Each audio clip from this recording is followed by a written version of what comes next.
दोस्तों, आप सभी का आयुष गोयल यूट्यूब चैनल पर स्वागत है। दोस्तों, हमारे चैनल को लाइक, शेयर और सब्सक्राइब करें और बेल आइकॉन को हिट करना ना भूलें ताकि आप सभी को सबसे पहले वीडियो का नोटिफिकेशन मिले। द कल्टिवा कलेक्टिव। जब ली शिमिंग तांबे की लाश को नियंत्रित कर रहे थे, किंगली द्वीप पर समुद्री जानवरों को हटा रहे थे, तो उनके आध्यात्मिक विचार ने दूर से आती हुई एक भयानक उपस्थिति को महसूस किया। गति इतनी भयावह थी कि उसने पहले कभी ऐसा अनुभव नहीं किया था।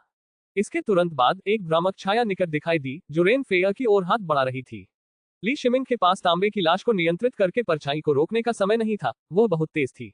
वह केवल अपनी सबसे तेज तलवार चलाने की तकनीक का इस्तेमाल कर सकता था, जिससे किंगयुआन लकड़ी की तलवार की रोशनी की किरण में बदल गई और परछाई से टकरा गई। छाया के हाथ ने सहजता से तलवार की रोशनी को पकड़ लिया और उसे वापस किंगयुआन लकड़ी की तलवार में बदल दिया, जो छाया की पकड़ में मुड़ गई और फिर कुचल गई। ली शिमिंग को ऐसा लगा जैसे उसके दिमाग पर किसी भारी हथौड़े से वार किया गया हो। जैसे ही साय ने किंगयुआन लकड़ी की तलवार को कुचला, तलवार के साथ उसका आध्यात्मिक संबंध बलपूर्वक टूट गया, जिससे जादुई कलाकृति के विनाश का प्रतिघात उसकी आत्मा पर भी पड़ा। उसने मुंह भर ताजा खून थूका, लेकिन फिर भी रेन फियर के सामने खड़ा रहा। तब तक छाया ने अपना रूप प्रकट कर दिया था, काले कपड़े पहने एक सुंदर महिला। काले कपड़े पहने महिला ने ली शिमिंग को बेहद तेज निगाहों से देखा। उसका हाथ उसकी तरफ बढ़ा और उसकी हरकत से उसका पूरा शरीर बेकाबू होकर अकड़ गया, जिससे हाथ उसकी तरफ बढ़ गया। उस हाथ में भयानक ऊर्जा थी और ली शिमिंग का मानना था कि अगर वह उसे छू ले तो वह तुरंत नष्ट हो जाएगा। हालांकि वह अनिच्छुक था, इस समय उसे कोई पछतावा नहीं था क्योंकि रेन फेयर ने फिर से खुद को उसके सामने रख लिया था। हालांकि रेन फेयर ने इसके बाद जो कहा, उससे वह चौंक गए। माँ, ये बड़े भाई थे जिन्होंने मुझे बचाया, अन्यथा आप मुझे नहीं देख पाती। रेन फेयर ने अपनी माँ को रोका और मीठी आवाज में बोली। गोल्डन कोर साधकों के बीच जुवानमिंग संप्रदाय के दुष्ट एल्डररेन के नाम से प्रसिद्ध व्यक्ति एल्डररेन ने अपनी बेटी रेनफियर के सामने अपना प्रभावशाली आभामंडल खो दिया। तुम और भी बहादुर हो रहे हो, अगर तुम्हारे अंदर सक्रिय सुरक्षात्मक आध्यात्मिक शक्ति न होती तो मैं तुम्हें नहीं पा सकता था, एल्डर रेन ने गुस्से से कहा। जब से रेन फेयर घर से भागी थी, उसने उसे ढूंढने के लिए लोगों को भेजा था और यहाँ तक कि यिन शिलान ने भी उसकी तलाश में मदद की थी। एल्डर रेन ने व्यक्तिगत रूप से रेन फेयर की आभा पर नजर रखी और जब उसने सुरक्षात्मक आध्यात्मिक शक्ति को सक्रिय होते हुए महसूस किया, तो उसका दिल ठंडा पड़ गया। सुरक्षात्मक आध्यात्मिक शक्ति वह अंतिम अवरोध था जो उसने रेन फेयर के शरीर में रखा था, जिसका अर्थ था कि रेन फेयर को जीवन के लिए खतरा पैदा हो गया था। मुझे उम्मीद नहीं थी कि स्पिरिट समनिंग लिक्विड इतना अच्छा काम करेगा, रेन फेयर ने भी कुछ शर्मिंदगी से कहा। आत्मा आह्वान द्रव के बारे में सुनकर एल्डर रेन खुद को रोक नहीं पाए। उसने रेन फेयर के सिर पर जोर से मारा, जिससे रेन फेयर तुरंत रो पड़ी। ली शिमिंग एक तरफ अजीब तरह से खड़ा था, मानो एक माँ अपनी बेटी को अनुशासित कर रही हो। वह कौन होता है बीच में आने वाला? और तो और अपनी ताकत से रेन फेयर की माँ का एक हल्का सा वार उसे चकनाचूर कर सकता था। उसने रेन फेयर की दयनीय अभिव्यक्ति को नहीं देखा, बल्कि आसपास के वातावरण पर नजर डाली। तब तक युद्ध समाप्त हो चुका था, तांबे की लाश की वजह से नहीं, बल्कि एल्डर रेन के आने की वजह से। उसकी आभा ने ही वहां मौजूद सभी समुद्री जानवरों को मार गिराया। इससे पता चलता है कि एल्डर रेन ने ली शिमिंग पर जरूर दया दिखाई थी। उसने ये भी देखा कि ली शिमिंग रेन फेयर की रक्षा कर रही थी, वरना उसकी मौजूदगी ही ली शिमिंग को आसानी से खत्म करने के लिए काफी होती। हमारे लौटने के बाद तुम्हें 1 साल के लिए एकांतवास में रहना होगा। तुम्हें 1 साल तक बाहर नहीं आना है। जब रेन फेयर ने अपना हाथ रोक लिया तो एल्डर रेन ने उसे सख्ती से कहा।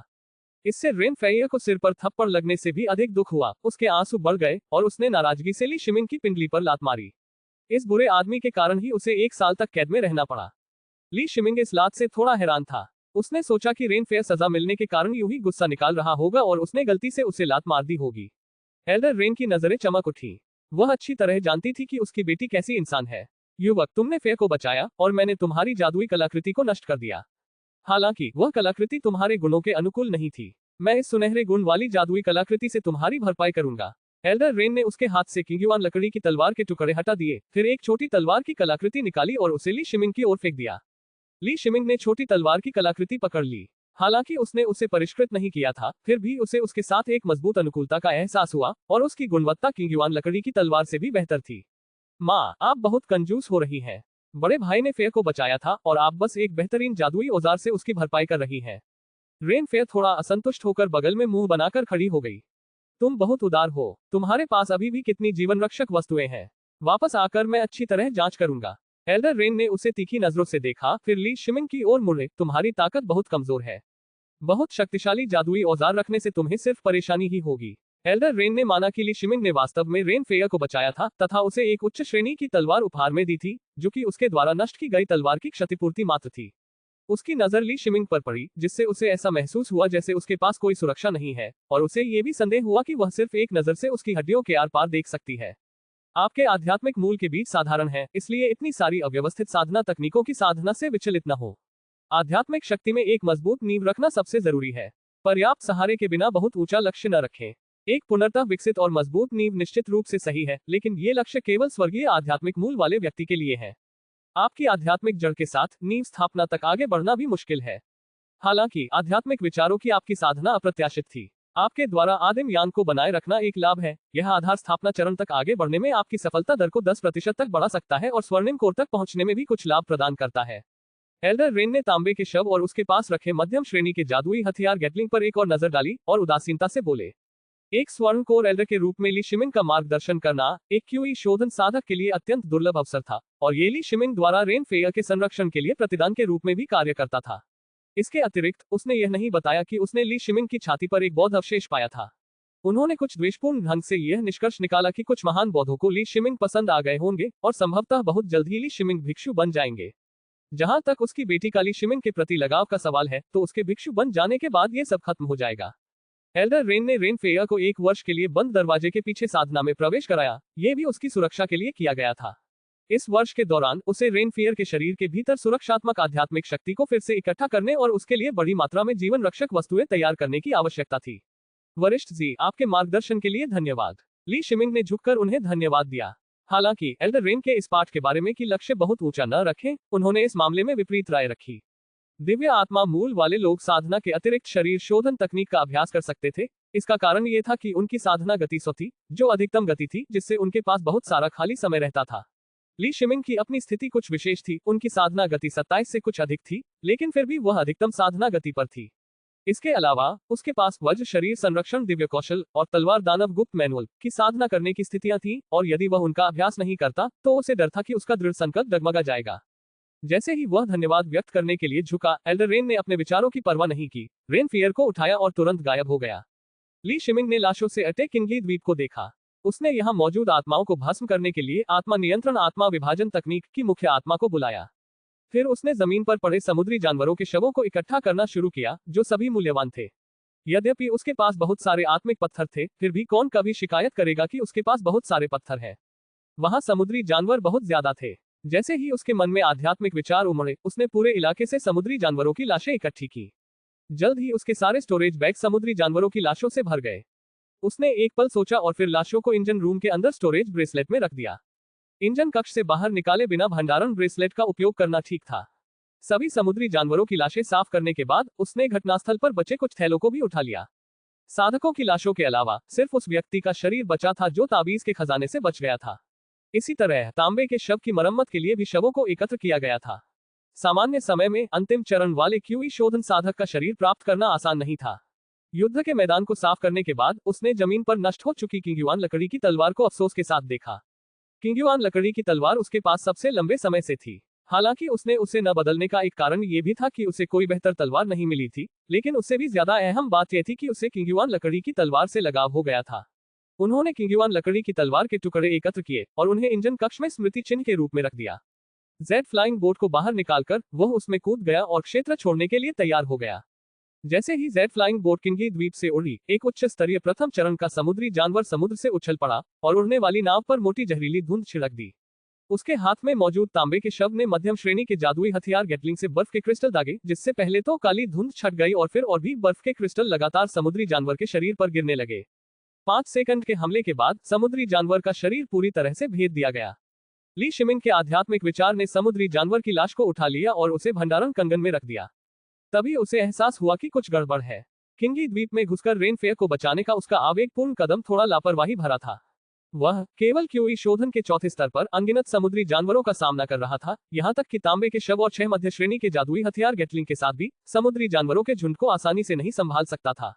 फिर उन्होंने उन किसानों को याद किया जो मर चुके थे और अनुमान लगाया कि उन्होंने अवश्य ही कुछ ऐसा देखा होगा जिससे उन्हें समुद्री जानवरों के बीच में भागने का साहस मिला। किंगली द्वीप के दायरे में सभी समुद्री जानवर सहज प्रवृत्ति से लड़ रहे थे, कोई भी आत्मिक जानवरों की प्रतिभा का उपयोग नहीं कर रहा था। उसे याद आया कि जब पहली बार उसका सामना सबसे निचले स्तर के समुद्री सुअर जानवर से हुआ था, तो उसने एक सुरक्षा कवच भी बना लिया था। उन्होंने अपनी उपलब्धियों का जायजा लिया। वहां कम से कम 10,000 समुद्री जानवरों की लाशें थीं, जिनमें से कम 1000 उच्च स्तरीय प्रथम चरण के समुद्री जानवरों की लाशें थीं। ऐसा लग रहा था कि रेनफेयर को बचाने में उसने न केवल एक स्वर्ण तलवार हथियार प्राप्त किया था, बल्कि एक बड़ा भाग्य भी प्राप्त किया था। ली शिमिंग ने स्वयं को इन संपत्तियों का पुनर्तः हकदार पाया, क्योंकि इनमें से अधिकांश संपत्तियां उसके द्वारा मारे गए समुद्री जानवरों से प्राप्त हुई थी, जो उसके श्रम का उचित प्रतिफल था। बेशक समुद्री जानवरों में सबसे दुर्जय जानवर एल्डर रेन की आभा से मारा गया था। अब रेन फेयर द्वारा बताए गए आत्मा आह्वान द्रव के बारे में सोचते हुए वह समझ गया कि ये समुद्री जानवर आत्मा आह्वान द्रव से प्रभावित थे, अन्यथा वे इतनी आसानी से नहीं मारे जाते। इन विचारों से क्यों परेशान हो, रेन फेयर को इन कुछ समुद्री जानवरों के शवों की परवाह नहीं होगी। ली शिमिंग आंसू भरी रेन फेयर को याद करते हुए खुद से बात करते हुए मुस्कुराए बिना नहीं रह सके। ये सोचकर कि आने वाले वर्ष के बाद वह रेन फेयर को नहीं देख पाएगा, उसका दिल अभी भी उससे अलग होने के लिए अनिच्छुक महसूस कर रहा था। जेड फ्लाइंग बोट बिना किसी परेशानी के वापस लौट आए। कभी कभी ली शिमिंग को यह अजीब लगता था कि पवित्र बर्फ संप्रदाय की ओर से कोई प्रतिक्रिया नहीं थी। अपने संप्रदाय में वापस लौटने के बाद उन्होंने अपने संप्रदाय के विशिष्ट सूचना दलालों से पवित्र बर्फ संप्रदाय के एल्डर बेली के बारे में जानकारी खरीदी। एक क्यूई शोधन साधक द्वारा किसी बड़े स्तर के व्यक्ति के बारे में प्राप्त की जाने वाली जानकारी स्वाभाविक रूप से बहुत गहन नहीं होगी, ज्यादातर सिर्फ अफवाहें और सुनी सुनाई बातें होंगी। ये क्यूई शोधन साधकों की बड़ों के बारे में जिज्ञासा को संतुष्ट करने के लिए था, और केवल वे ही लोग ऐसी जानकारी खरीद सकते थे जिनके पास बहुत सारे आत्मा पत्थर होते थे। ली शिमिंग को वास्तव में इसकी परवाह थी, क्योंकि यह उनके जीवन और धन से संबंधित था।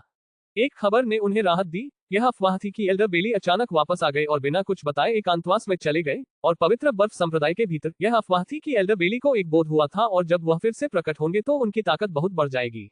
हालांकि ली शिमिंग के दिल में यह बात स्पष्ट थी कि एल्डर बेली घायल हो गए थे और ठीक होने के लिए वापस चले गए थे।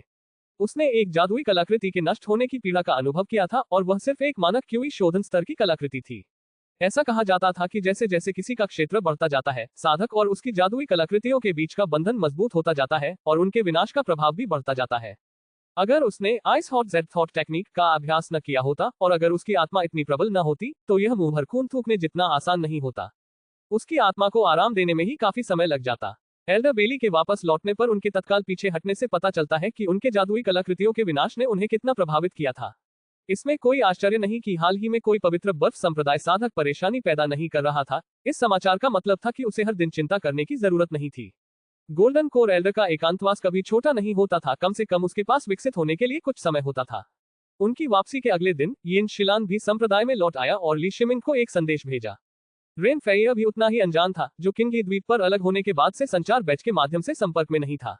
ली शिमिंग अब चिंतित नहीं थी, क्योंकि इस बार रेन फेयर को उसकी मां ने एकांतवास के लिए पकड़ लिया था, और संभवतः वह अपने संचार बैच का उपयोग नहीं कर सकती थी।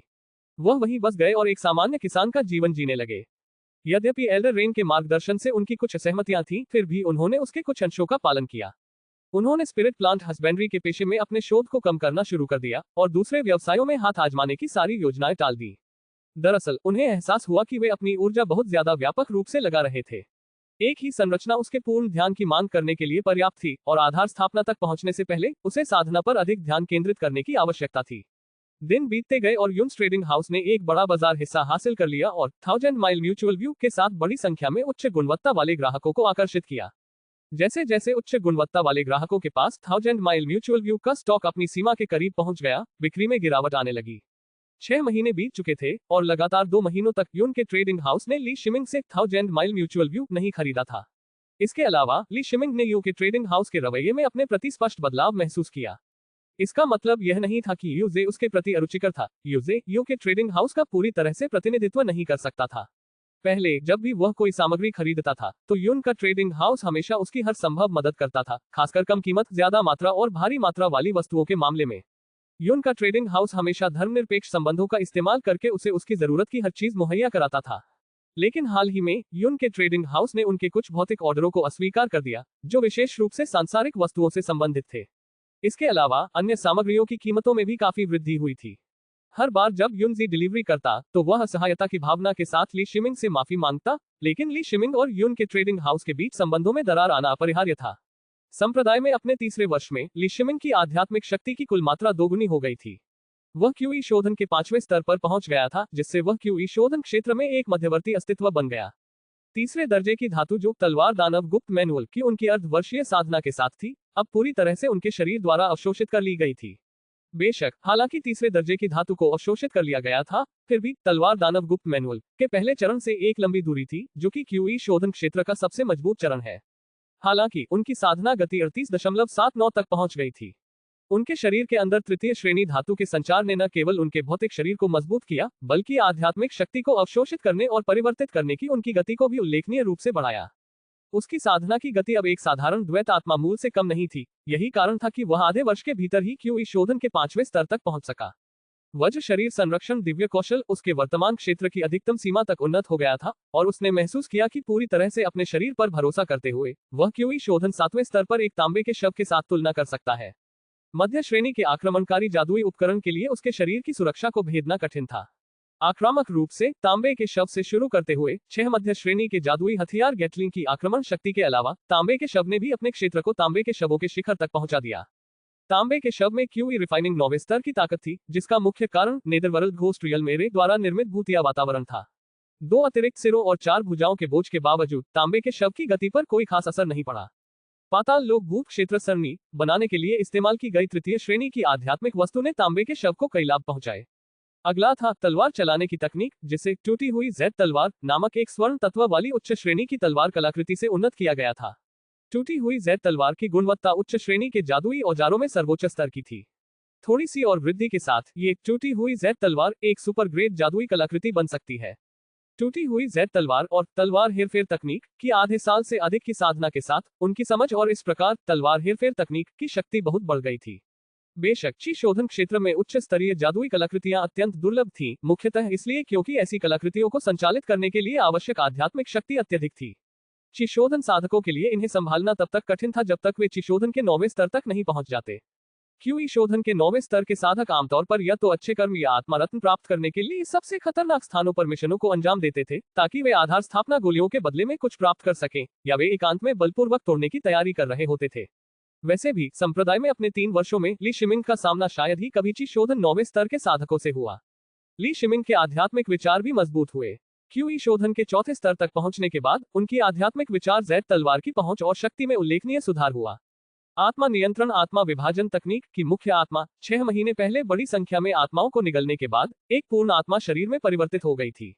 यदि वह अलौकिक अवस्था में न भी हो तो भी वह एक वास्तविक व्यक्ति से लगभग अप्रभेद्य थी।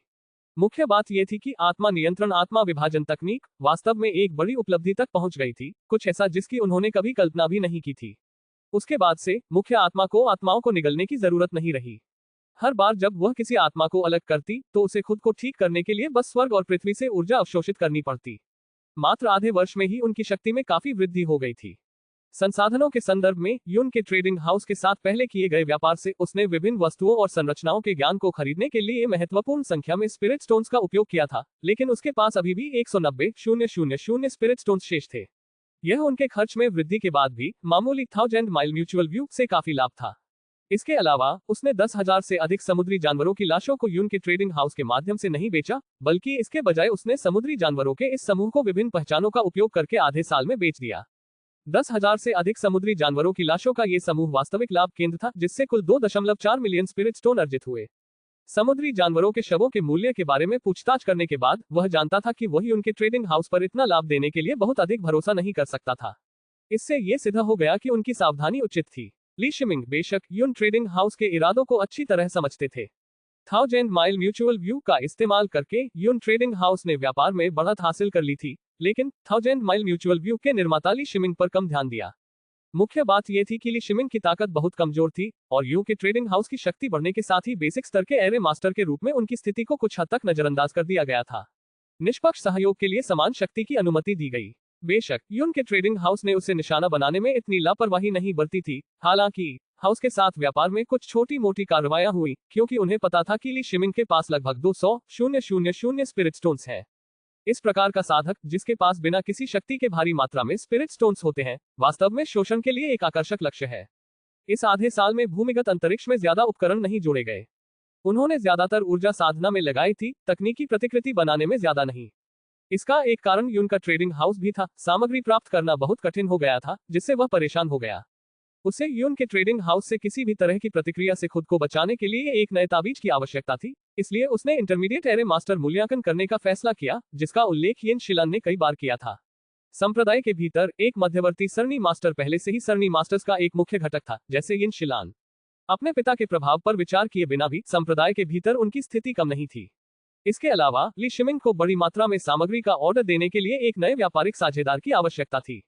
ली शिमिंग ने मशीन से 1000 माइल म्यूचुअल व्यू का एक नया मॉडल निकाला, जिसका नाम उन्होंने 1000 mile mutual view second generation रखा। उन्होंने 1000 mile mutual view second generation को अपने स्टोरेज बैग में रखा और ईगल बीक द्वीप को छोड़ दिया, अपने पीछे पंख फड़फड़ाते हुए 9 पीक्स की ओर उड़ चले। उनका पहला लक्ष्य दुई पीक था। रवाना होने से पहले उन्होंने स्पिरिट मैकेनिज्म पवेलियन में इंटरमीडिएट एरे मास्टर असेसमेंट के लिए आवेदन भेजा था। आत्मा तंत्र मंडप में प्रवेश करते हुए उन्होंने 2 आधार स्थापना गुरुओं को देखा, जिनमें कनिष्ठ गुरु झूगे भी शामिल थे, जिन्हें उन्होंने पहचान लिया। साथ ही 5 अंतिम चरण के क्यूई शोधन साधक भी थे। जो लोग स्पिरिट मैकेनिज्म पवेलियन में हो सकते थे, वे स्वाभाविक रूप से एरे मास्टर्स थे। दोनों मास्टर्स और साथी वरिष्ठ भाइयों को नमस्कार। ली शिमिंग आगे बढ़े और सम्मान में गहरे झुके। आप अंततः प्रमाणित करने आ गए? जूनियर मास्टर झूगे ने मुस्कुराते हुए पूछा। उनके शब्दों में एक अंतर्निहित अर्थ था, जिससे ली शिमिंग को लगा कि शायद यिन शिलान ने जूनियर मास्टर झूगे को कुछ बताया था। इसके अलावा प्रमाणीकरण मूल्यांकन से भिन्न था। मूल्यांकन में उत्तीर्ण होने के लिए संप्रदाय द्वारा निर्धारित प्रश्नों का संतोषजनक स्तर पर उत्तर देना आवश्यक था। दूसरी ओर प्रमाणीकरण केवल एक औपचारिकता थी, जिसके लिए किसी परीक्षा की आवश्यकता नहीं थी। वास्तव में 2 आधार स्थापना साधकों की उपस्थिति, जो उच्च स्तरीय व्यूह गुरु भी थे, इसलिए थी क्योंकि उन्होंने यिन शिलान से सीखा था कि ली शिमिंग ने व्यूह संरचना तारा प्रकाश सागर को संघनित कर दिया था। यह वास्तव में एक सच्चे उच्च स्तरीय एरे मास्टर का अंकुर था। जब तक ली शिमिंग को विकसित होने के लिए पर्याप्त समय दिया गया, तब तक उच्च स्तरीय एरे मास्टर बनना अपरिहार्य था। मूल्यांकन के माध्यम से प्राप्त इंटरमीडिएट एरे मास्टर की योग्यता उन लोगों के लिए थी जिनके पास एरे फॉर्मेशन स्टारलाइट सी नहीं था। स्टारलाइट सी से संपन्न एरे मास्टर के लिए मूल्यांकन पूरी तरह से अर्थहीन था। जूनियर मास्टर झूगे, मैं मूल्यांकन के लिए यहाँ हूँ, ली शिमिंग ने धीरे से समझाया। हमें स्टारलाइट सागर दिखाओ। मास्टर चांग बहुत व्यस्त हैं, फिर भी उन्होंने आने का समय निकाला। ली शिमिंग को आगे कुछ समझाने का मौका दिए बिना जूनियर मास्टर झूगे ने हाथ हिलाकर निर्देश दिया। वाह, ली शिमिंग जानता था कि यिन शिलान ने एरे फॉर्मेशन स्टारलाइट सी को संघनित करने में अपनी उपलब्धि का बखान किया था। उसने यिन शिलान को दोष नहीं दिया। यिन शिलान ने एक से अधिक बार उनसे इंटरमीडिएट एरे मास्टर उपाधि के लिए आवेदन करने का आग्रह किया था, इस उम्मीद में कि वह उनके साथ मिशन पर जा सकेंगे। इसके अलावा दुई पीक पर कुछ मास्टर्स को स्टारलाइट सागर के बारे में बताने से केवल लाभ ही होगा, कोई नुकसान नहीं होगा। दुई पीक ली शिमिंग के लिए उनकी सुरक्षा बढ़ा देगा। ली शिमिंग का मन उसके मस्तिष्क के भीतर स्थित तारों के समुद्र में विलीन हो गया और उसके सिर के ऊपर तारों की एक चमकदार आकाशगंगा प्रकट हो गई। वहां उपस्थित 2 मास्टर्स और 5 वरिष्ठ भाइयों ने कुछ नहीं कहा। वे चुपचाप संरचना की चमकती हुई तारों की रोशनी की प्रशंसा करते रहे। प्रत्येक एरे मास्टर का स्टारलाइट सागर अद्वितीय था, जो उनके द्वारा सीखी गई संरचना ज्ञान की प्रणाली और संरचनाओं की उनकी अपनी समझ से संबंधित था। 5 वरिष्ठ भाइयों के पास कम अनुभव था। वे सभी संप्रदाय द्वारा प्रमाणित इंटरमीडिएट एरे मास्टर थे, जिन्होंने अपना स्वयं का स्टारलाइट सागर संघनित नहीं किया था। उनका सबसे बड़ा सपना था कि एक दिन वे अपने स्टारलाइट सागर को संघनित कर सके और उच्च स्तरीय एरे मास्टर बनने का अवसर प्राप्त कर सके। एरे फॉर्मेशन स्टारलाइट सागर को संघनित करना अत्यंत कठिन था। इसके लिए केवल संरचना का विशाल ज्ञान होना ही पर्याप्त नहीं था, इसके लिए गहन अंतर्दृष्टि की भी आवश्यकता थी। स्टारलाइट सागर वाले लगभग हर एरे मास्टर ने एक एपिफेनी का अनुभव किया था, जिसने संरचना ज्ञान की उनकी समझ को गहरा किया और इसे स्टारलाइट सागर में बदल दिया। 5 वरिष्ठ भाइयों को 2 मास्टरों द्वारा विशेष रूप से स्टारलाइट सागर को देखने का अवसर देने, अधिक अनुभव प्राप्त करने और अपने स्वयं के स्टारलाइट सागर को संघनित करने की संभावनाओं को बढ़ाने के लिए लाया गया था। हालांकि दोनों गुरुओं ने प्रशंसा भरी नजरों से देखा। ली शिमिंग के स्टारलाइट सागर के भीतर तारों की रोशनी अविश्वसनीय रूप से चमकदार थी, जो संरचना ज्ञान की गहरी समझ का संकेत दे रही थी।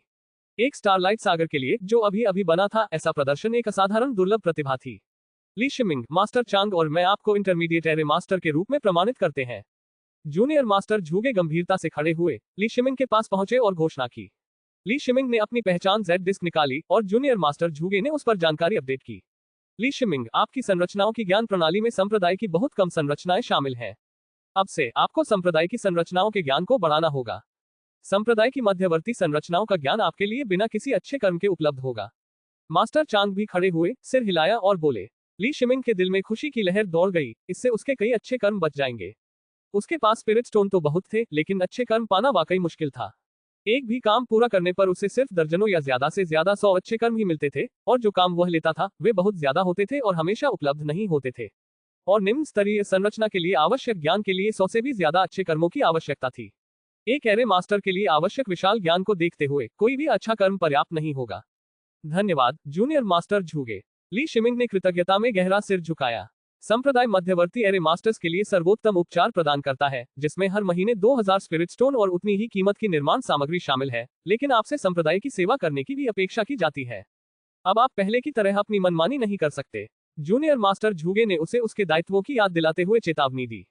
ली शिमिंग की अभिव्यक्ति गिर गई। उनकी साधना पद्धति बहुत व्यापक थी, जिसमें उनका बहुत समय लगता था। इसके अलावा अतिरिक्त शोध के साथ, यहाँ तक कि अत्यंत सुव्यवस्थित होने के बावजूद, उनका दैनिक कार्यक्रम बहुत कड़ा था। ऐसा नहीं है कि आपको इस काम से बांध दिया गया है। संप्रदाय संरचना को रखरखाव की आवश्यकता है और समुद्री क्षेत्र के नोड्स की जांच जरूरी है। ऐसे काम मुझ पर तो नहीं आ सकते, है ना? संप्रदाय के सभी मध्यवर्ती एरे मास्टर्स को ये काम करना होगा। जूनियर मास्टर जुगे ने ली शिमिंग के रवैये पर असंतोष व्यक्त किया और उन्हें प्रतिस्पर्धात्मकता का पाठ पढ़ाते हुए फटकार लगाई।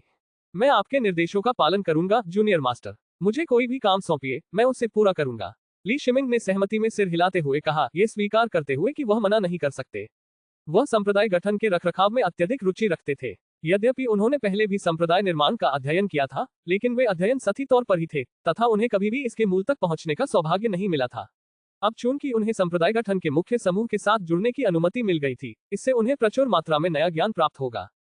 क्यूई शोधन चरण में एक औसत मध्यवर्ती सरणी मास्टर के विपरीत, अपने आध्यात्मिक विचार और एक IBM 15 के साथ, वह अपने आध्यात्मिक विचार के साथ महसूस किए गए किसी भी गठन के डिजाइन को लगभग पूरी तरह से दोहरा सकता था।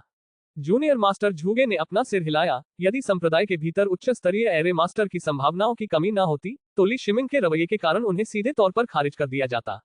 ली शिमिंग ने मान लिया था कि ऐसी साधना अपेक्षित है, लेकिन वास्तव में किसी ने उसकी पुष्टि की थी और वास्तव में वह स्वर्गीय सागर संप्रदाय का एक सच्चा शिष्य था। वह ग्रेट जिया से थे, जो स्वर्गीय सागर संप्रदाय के नियंत्रण में था और आरोहण सम्मेलन के माध्यम से औपचारिक रूप से संप्रदाय में शामिल हो गया। यद्यपि उन्होंने संप्रदाय में शामिल होने से पहले ही साधना शुरू कर दी थी, लेकिन इन सब बातों की जांच की जा चुकी थी। वे कभी भी किसी ढीले साधक के संपर्क में नहीं आए थे और यह पूरी तरह से उनका निजी भाग्य था। इस प्रकार का व्यक्तिगत सौभाग्य एक साधक के लिए अत्यंत महत्वपूर्ण था, क्योंकि प्रत्येक आधार स्थापना साधक की अपनी विशेष कृपा होती थी, जिसके बिना आधार स्थापना स्तर तक पहुंचना कठिन होता। इसके अलावा अब आपके पास संप्रदाय निर्माण के कुछ कार्यों का उपयोग करने का अधिकार है। इस विशेषाधिकार का दुरुपयोग न करें। जूनियर मास्टर जुगे ने हाथ हिलाकर ली शिमिंग को जाने का संकेत देने से पहले एक अंतिम चेतावनी दी। ली शिमिंग ने प्रणाम किया और आत्मा तंत्र मंडप से बाहर निकल गए। बाहर निकलते ही उन्होंने उत्सुकता से अपनी पहचान वाली जेड डिस्क निकाली ताकि वे उस संप्रदाय संरचना के कार्यों की जांच कर सके जिस तक अब वे पहुंच सकते थे। 9 चोटियों के अंदर संप्रदाय संरचना में उसकी अनुमतियों में ज्यादा बदलाव नहीं आया था। बस एक अस्थायी संरचना अनुमति मिली थी, जिससे उसे रखरखाव के काम स्वीकार करने के बाद संरचना के अंदर तक पहुंचने की अनुमति मिल जाती थी। लेकिन संप्रदाय गठन के बाहर, हजारों मील की सीमा के भीतर, उनकी अनुमतियां बहुत उपयोगी थी। संप्रदाय संरचना सैकड़ों नोड्स तक फैली हुई थी। ये नोड्स, जो हजारों मील तक फैले संप्रदाय संरचना के नियंत्रण का आधार थे, मूलभूत थे। जरूरत पड़ने पर वह अपनी सुरक्षा के लिए इन नोड्स का इस्तेमाल कर सकता था। इनमें भारी मात्रा में ऊर्जा संग्रहित होती थी और दुश्मन के आक्रमण की स्थिति में हर नोड एक मजबूत सुरक्षा कवच बन सकता था, जो दुश्मन की बढ़त को रोक सकता था और उसे धीमा कर सकता था। सामान्य समय में नोड्स की ऊर्जा संचालित संरचनाएं ली शिमिंग को फाउंडेशन स्थापना साधक के हमलों से कुछ समय के लिए बचा सकती थी, जिससे संप्रदाय को बचाव के लिए समय मिल जाता था। इससे यह देखा जा सकता है कि इंटरमीडिएट एरे मास्टर बनने के बाद संप्रदाय ने ली शिमिंग को कितना सम्मान दिया। 2000 स्पिरिट स्टोन्स का मासिक भत्ता और निर्माण संसाधनों में समतुल्य मूल्य, साथ ही निर्माण ज्ञान तक मुफ्त पहुंच, ये सभी इस उम्मीद में थे कि वह विकसित हो सके और समृद्ध हो सके। व्यूह गुरुओं की साधना में संप्रदाय का दर्शन सामान्य साधकों की साधना से भिन्न था। संप्रदाय किसी साधक को तब तक अधिक महत्व नहीं देता था जब तक कि वह आधार स्थापना चरण तक नहीं पहुंच जाता। भले ही ली शिमिंग की शक्ति कभी भी क्यूई शोधन क्षेत्र से आगे नहीं बढ़ी, जब तक वह एक उच्च स्तरीय एरे मास्टर बन गया, वह 100 से अधिक वर्षों तक संप्रदाय की सेवा कर सकता था, जिससे संप्रदाय को नए उच्च स्तरीय एरे मास्टर्स के उभरने की प्रतीक्षा करने का समय मिल जाता था। एक इंटरमीडिएट एरे मास्टर की पहचान के साथ ली शिमिंग को अब यून के ट्रेडिंग हाउस के बारे में चिंता करने की जरूरत नहीं थी। वह सेंट्रल पीक पर पहुंचे और समय देखकर, जो लगभग सही था, वह पहाड़ की तलहटी में स्थित एक मंडप की ओर चल पड़े। वहां एक अंतिम चरण का क्यूई शोधन साधक उसका इंतजार कर रहा था, जो उसे आते देख मुस्कुराकर खड़ा हो गया। इंटरमीडिएट एरे मास्टर बनने पर बधाई, यू योंगान ने मुस्कुराते हुए कहा। बस इस एक वाक्य से ही यू योंगान की क्षमता जाहिर हो गई। ली शिमिंग के इंटरमीडिएट एरे मास्टर बनते ही यू योंगान को यह बात पता चल गई थी। भाई यू, आप वास्तव में अच्छी तरह से जानकारी रखते हैं। ली शिमिंग आश्चर्यचकित नहीं हुए और मुस्कुराते हुए जवाब दिया। समुद्री जानवरों के शवों को संभालते समय उसने यू योंगान से निपटा था। यू योंगन ने उसे बहुत सुविधा प्रदान की थी। उसने अधिकांश समुद्री जानवरों के शव खरीदे थे तथा बहुत ही उचित मूल्य की पेशकश की थी, जिससे बड़ी मात्रा के कारण कीमत कम नहीं हुई थी। इसके अलावा सबसे महत्वपूर्ण बात यह थी कि यू योंगान में यू और यू गू में यू, आकाश सागर हॉल के संप्रदाय नेता एक ही यू थे। यू योंगान के पीछे का व्यापारिक घराना हिडन ड्रैगन ट्रेडिंग हाउस था, जिसे ली शिमिंग संप्रदाय के भीतर एक उच्च रैंकिंग वाला व्यापारिक घराना समझते थे, जिसे संप्रदाय नेता के गुट का समर्थन प्राप्त था। बेशक यू संप्रदाय के नेता हिडन ड्रैगन ट्रेडिंग हाउस के संचालन में हस्तक्षेप नहीं करेंगे, यहाँ तक कि जब कोई समस्या उत्पन्न होगी तो अभिवादन भी नहीं करेंगे। लेकिन ऐसी उपाधि होने से कई मामलों को सुलझाना आसान हो जाता था। जब यू संप्रदाय का नेता चुप रहता तो संप्रदाय के नेता के गुट के अन्य साधक आगे आ जाते। ली शिमिंग ने चाय के बर्तन निकाले और अपने भंडारण बैग से कुछ आध्यात्मिक चाय बनाई, फिर यू योंगान के लिए 1 कप चाय डाली। जूनियर ली, इस आध्यात्मिक चाय का स्वाद बहुत अच्छा है। इस चाय का प्याला पीना वाकई आपकी मदद करने लायक है। यू योंगान ने चाय की चुस्की लेते हुए मजाक किया। मैं इस बार भाई यू के साथ साझेदारी की तलाश में हूँ। ली शिमिंग, ये जानते हुए कि व्यवसाय कितने चतुर होते हैं, उन्होंने छोटी मोटी बातों की परवाह नहीं की और सीधे पत्थर की मेज पर 1000 mile mutual view second generation रख दिया। यू योंगन को इस बात पर कोई आश्चर्य नहीं हुआ कि ली शिमिंग ने 1000 माइल म्यूचुअल व्यू निकाला था, वह तो और भी अधिक जानता था। यद्यपि यून के ट्रेडिंग हाउस ने संप्रदाय की खुफिया प्रणाली द्वारा समर्थित 1000 माइल म्यूचुअल व्यू की उत्पत्ति को हमेशा छिपे रखा था, फिर भी उसे इसके निर्माता की पहचान के बारे में पहले से ही पता था। ओह, उसने तुरंत अपने सामने रखे 1000 मील के पारस्परिक दृश्य में अंतर को नोटिस किया। जाहिर है, पत्थर की मेज पर रखा 1000 मील का पारस्परिक दृश्य कुछ बड़ा और अधिक जटिल था। जूनियर ली, क्या आपने 1000 मील के पारस्परिक दृष्टिकोण में सुधार किया? यू योंगोन ने अपनी आंखों में चमक के साथ अनुमान लगाया। हिडन ड्रैगन ट्रेडिंग हाउस ने कभी भी व्यापार चुराने का प्रयास नहीं किया, लेकिन जब उसे व्यापार विस्तार का अवसर मिला तो उसने उसे हाथ से जाने नहीं दिया। ये 1000 mile mutual view second generation है। बेशक जरूरत पड़ने पर आप इसका नाम कुछ भी बदल सकते हैं।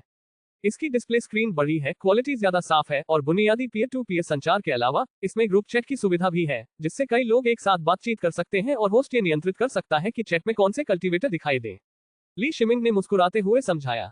जो कार्य उसके पिछले जीवन में काफी सामान्य थे, उनके लिए 1000 mile mutual view second generation hardware upgrade की आवश्यकता नहीं होती, एक साधारण सॉफ्टवेयर अपडेट ही पर्याप्त होता। लेकिन ली शिमिंग ने ऐसा नहीं किया क्योंकि मुनाफा काफी नहीं था। अगर यून के ट्रेडिंग हाउस के साथ उनके रिश्ते बेहतर होते तो शायद वह उन्हें अपग्रेड करने में मदद करने पर विचार करते। वर्तमान परिस्थितियों में उसे अपने दांव हृदय को स्थिर रखने की आवश्यकता थी, वह यून के ट्रेडिंग हाउस के विरुद्ध कार्रवाई करना चाहता था। अब जबकि उसने स्वयं एक इंटरमीडिएट एरे मास्टर का दर्जा प्राप्त कर लिया था और यून का ट्रेडिंग हाउस उसे छू नहीं सकता था, उसने हिडन ड्रैगन ट्रेडिंग हाउस के साथ सहयोग करने का फैसला किया, जिसकी पृष्ठभूमि मजबूत थी, जो यून के ट्रेडिंग हाउस पर भारी प्रहार करने के लिए पर्याप्त थी। यू योंगोन ने एक क्षण के लिए सोचा, ली शिमिंग द्वारा प्रदान की गई जानकारी को तेजी से व्यवस्थित किया और 1000 mile mutual view second generation से व्यापारिक घराने को होने वाले लाभों पर विचार किया। क्या इसका मतलब यह है कि 1000 mile mutual view second generation वास्तव में एक नीलामी का प्रतिनिधित्व कर सकता है? वह पूछे बिना नहीं रह सके। ऐसा नहीं था कि वह इसके निहितार्थों से अनभिज्ञ था या उसे इसकी जानकारी नहीं थी, लेकिन ली शिमिंग की अवधारणा बहुत उन्नत थी और उसे तुरंत स्वीकार करना उसके लिए थोड़ा कठिन था। आप ऐसा कह सकते हैं, हर ग्रुप चैट एक नीलामी की तरह होती है जिसमें मेजबान ही नीलामीकर्ता की भूमिका निभाता है। ली शिमिंग ने मुस्कुराते हुए विस्तार से बताया। तो क्या हमें मनमाने ढंग से ऐसा करने के बजाय एक समूह चैट स्थापित करने का अधिकार मिल सकता है? यू योंगोन ने उत्सुकता से पूछा, उसकी आंखें लगभग उत्साह से चमक रही थी। यह कोई समस्या नहीं होगी, मैं आपके निर्दिष्ट 1000 mile mutual view second generation तक पहुंच अधिकार जोड़ सकता हूं। ली शिमिंग ने अपनी महत्वाकांक्षा पर ध्यान दिया। जूनियर ली, हिडन ड्रैगन कॉमर्स यून के ट्रेडिंग हाउस जैसा नहीं है। संप्रदाय में आपकी हैसियत को देखते हुए आपको हमारी चिंता करने की जरूरत नहीं है। वापस आते ही मैं एक अनुबंध का मसौदा तैयार करूंगा और फिर हम औपचारिक सहयोग शुरू कर सकते हैं। यू योंगन ने गंभीरता से कहा। उनके शब्द सच्चे थे क्योंकि उन्होंने अपने पिता यू संप्रदाय के नेता से ली शिमिंग की पृष्ठभूमि के बारे में सीखा था। किसने सोचा होगा कि इस साधारण पृष्ठभूमि वाले ली शिमिंग का यिन शिलान के साथ गहरा संबंध था। यदि यून के ट्रेडिंग हाउस को ली शिमिंग के संबंधों के बारे में पता चल जाता तो चाहे वे कितने भी साहसी क्यों न होते, वे उसे अपमानित करने की हिम्मत नहीं करते। यिन शिलान के माध्यम से संबंधों की बात तो दूर, केवल ली शिमिंग की एक इंटरमीडिएट एरे मास्टर के रूप में स्थिति का रहस्योद्घाटन ही उनके ट्रेडिंग हाउस को गहरे पश्चाताप की ओर ले जाएगा। एक दिन बाद ली शिमिंग और यू योंगान ने एक विस्तृत अनुबंध पर हस्ताक्षर किए, जिसका IBM Z15 द्वारा विश्लेषण करने के बाद भी कोई दोष सामने नहीं आया। यह अनुबंध उनके प्रति अत्यधिक विचारशील था तथा उनके लाभ को सुनिश्चित करते हुए किसी भी संभावित परेशानी को न्यूनतम रखा गया था। 1000 mile mutual view second generation की 200 इकाइयां भेजी गईं। यू योंगान ने ली शिमिंग को 300 स्पिरिट स्टोन प्रति पीस की कीमत दी। हिडन ड्रैगन ट्रेडिंग हाउस उन्हें कितने में बेच पाएगा, यह अब ली शिमिंग की चिंता का विषय नहीं था। 10 दिन बाद हिडन ड्रैगन ट्रेडिंग हाउस ने घोषणा की कि वे नीलामी आयोजित करेंगे। नीलामी की वस्तुओं में कई उच्च स्तरीय जादुई उपकरण, साधना में सहायक औषधीय मिश्रण और यहां तक कि एक उच्च स्तरीय जादुई कलाकृति और एक फाउंडेशन स्थापना गोली भी शामिल थी। नीलामी की बाकी वस्तुएं विविध प्रकार की थीं, जो वास्तव में एक बड़े पैमाने की नीलामी का संकेत थी। हालांकि अजीब बात यह थी कि नीलामी का स्थान उजागर नहीं किया गया था। इसके बजाय उन्होंने इच्छुक किसानों से केवल पंजीकरण के लिए हिडन ड्रैगन ट्रेडिंग हाउस से संपर्क करने को कहा था। साधारण साधकों की तो बात ही छोड़िए, यहाँ तक कि ली शिमिंग भी इसमें रुचि रखते थे क्योंकि वहां एक आधार स्थापना गोली दांव पर लगी थी। हर 5 साल में संप्रदाय फाउंडेशन स्थापना गोलियों के एक बैच को परिष्कृत करता था, जो भाग्य के आधार पर प्रति बैच 10 से 15 गोलियों तक होता था। इतने बड़े संप्रदाय में हर 5 साल में 10 से 15 फाउंडेशन स्थापना गोलियां पर्याप्त नहीं थी। फिर भी गोलियों के लिए सामान्य साधकों की अपेक्षाओं को शांत करने के लिए हर साल 2 गोलियों की सार्वजनिक रूप से नीलामी की जाती थी। फाउंडेशन स्थापना गोलियों पर बोली लगाने के लिए आवश्यक आत्मिक पत्थर ऐसी चीज नहीं थी जिसे साधारण साधक प्राप्त कर सकते थे, लेकिन इससे उन्हें आशा की एक किरण मिली, जिससे साधकों के बीच असंतोष कम हो गया। इस तरह की नीलामी के अवसर संप्रदाय द्वारा समर्थित व्यापारिक घरानों द्वारा आयोजित किए जाते थे। हर 5 साल में केवल 2 फाउंडेशन स्थापना गोलियां उपलब्ध होने के कारण यह ज्ञात था कि हिडन ड्रैगन ट्रेडिंग हाउस ने एक को प्राप्त करने के लिए कितनी कीमत चुकाई थी। लेकिन स्पष्ट रूप से ये लागत इसके लायक थी क्योंकि पूरे संप्रदाय के सभी क्यूई शोधन साधक पागल हो गए, यहाँ तक कि विभिन्न शक्तियों ने भी गोली पर अपनी नजरें गड़ा दी। नीलामी से 2 दिन पहले हिडन ड्रैगन ट्रेडिंग हाउस ने अभी भी प्रतिभागियों को सटीक स्थान की जानकारी नहीं दी थी। यदि ट्रेडिंग हाउस की विश्वसनीयता नहीं होती तो शायद प्रतिभागियों को संदेह होता कि उनके साथ धोखा हो रहा है। नीलामी से 1 दिन पहले नीलामी के लिए पंजीकरण कराने वाले प्रत्येक व्यक्ति को 500 स्पिरिट स्टोन जमा करने पर 1000 mile mutual view second generation device दिया गया। हिडन ड्रैगन ट्रेडिंग हाउस ने यह भी वादा किया कि सभी 1000 mile mutual view second generation device नीलामी के बाद जमा राशि वापसी के माध्यम से वापस किए जा सकेंगे, क्योंकि यह अनिवार्य बिक्री नहीं थी। हिडन ड्रैगन ट्रेडिंग हाउस की नई नीलामी पद्धति ने सभी प्रतिभागियों को नवीनता से भर दिया। एक पूर्णतया नए नीलामी मॉडल ने, हालांकि व्यवहार में इसका परीक्षण नहीं किया गया था, प्रतिभागियों के उत्साह को बढ़ा दिया। जब नीलामी शुरू हुई तो 202 लोगों के समूह में हिडन ड्रैगन ट्रेडिंग हाउस के नीलामीकर्ता का वीडियो सामने आया। वहां 202 लोगों के होने का कारण ये था कि नीलामीकर्ता के अलावा एक और व्यक्ति भी था और वह था ली शिमिंग। स्वाभाविक रूप से उसे 1000 mile mutual view second generation खरीदने की जरूरत नहीं थी, उसने तो बस हिडन ड्रैगन ट्रेडिंग हाउस को अपनी उपस्थिति की सूचना दे दी थी। साथ ही दाववादियों, यह अब तक की मेरी सबसे अनोखी नीलामी है। नीलामीकर्ता ने पारंपरिक साधक की सलामी देते हुए अपना प्रारंभिक भाषण शुरू किया। मुझे लगता है कि हमारे साथी दाववादियों ने देखा होगा कि यह 1000 माइल म्यूचुअल व्यू है। हालांकि ये हमारे व्यापारिक घराने द्वारा लॉन्च किया गया नवीनतम संस्करण है, 1000 mile mutual view second generation, जिसमें ज्यादा स्पष्ट डिस्प्ले है। नीलामीकर्ता ने कहा, और बोलते हुए उसने अपना हाथ 1000 mile mutual view second generation के पास ले गया। संप्रदाय के विभिन्न स्थानों पर 1000 mile mutual view second generation धारण करने वाले प्रतिभागियों ने नीलामीकर्ता की हथेली पर स्पष्ट रेखाएं देखीं, जो पिछली पीढ़ी के 1000 माइल म्यूचुअल व्यू में नहीं थी। ली शिमिंग को अपने दिल में पता था कि 1000 mile mutual view second generation में dragon hot second generation chip का उपयोग किया गया है, जिसमें चिप में एक इमेज डिकोडिंग फीचर शामिल है जो कैप्चर की गई छवियों के प्रदर्शन को संसाधित और बढ़ाता है। इसके अतिरिक्त 1000 mile mutual view second generation की एलसीडी तकनीक को भी समान रूप से उन्नत किया गया, जो भौतिक स्तर पर बेहतर प्रदर्शन प्रभाव का समर्थन करती है। कैमरे में उच्च रिजोल्यूशन भी शामिल था, जो डिस्प्ले प्रभाव को बढ़ाने के उद्देश्य से था।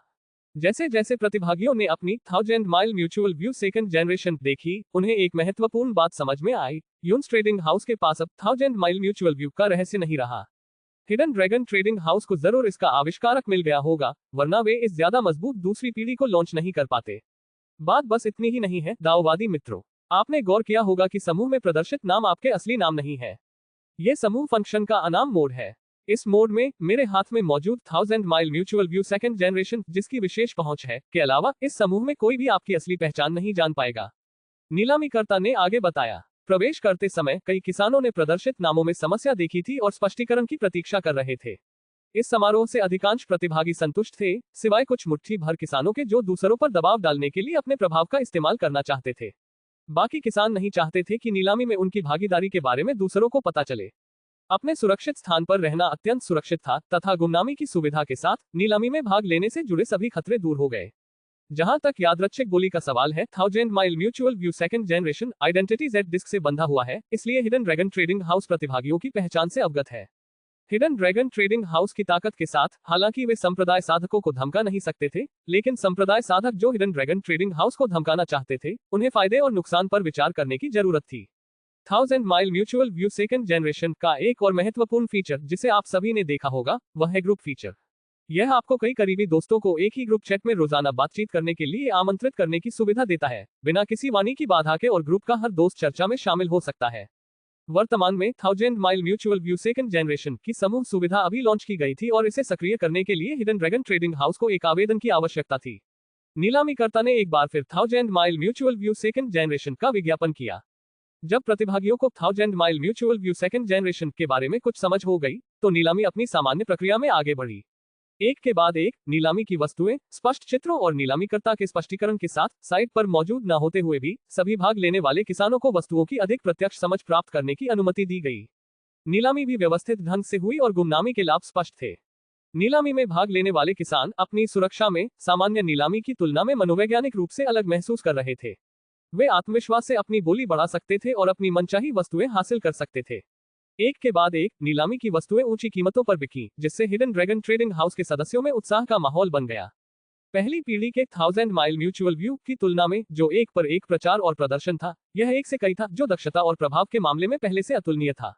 ली शिमिंग ने साधारण वस्तुओं की नीलामी में भाग नहीं लिया। उनका एकमात्र लक्ष्य फाउंडेशन स्थापना गोली थी। जादुई कलाकृतियों और साधना संसाधनों की कोई कमी न होने के कारण नीलामी में सचमुच बहुत कम चीजें थी जो उसे आकर्षित कर सकती थी। फाउंडेशन एस्टेब्लिशमेंट बिल को नीलामी के उत्तरार्ध में सुपर ग्रेट जादुई कलाकृति से ठीक पहले रखा गया था, जो स्पष्ट रूप से दर्शाता है कि हिडन ड्रैगन ट्रेडिंग हाउस ने सुपर ग्रेट जादुई कलाकृति की तुलना में इसके महत्व को कम माना था। नीलामी के लिए अगली वस्तु हमारे ट्रेडिंग हाउस द्वारा भेजी गई है। हर 5 साल में यह संप्रदाय फाउंडेशन एस्टेब्लिशमेंट बिल्स का शोधन करता है।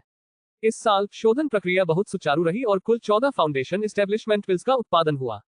संप्रदाय द्वारा नियुक्त हमारा हिडन ड्रैगन ट्रेडिंग हाउस उनमें से एक की नीलामी करेगा, नीलामीकर्ता ने मुस्कुराते हुए कहा और परिचय के लिए कैमरे के सामने एक जेड बोतल रखी। प्रत्येक 1000 मील पारस्परिक दृश्य दूसरी पीढ़ी के पीछे किसान लालच भरी निगाहों से जेड की बोतल को देखते थे।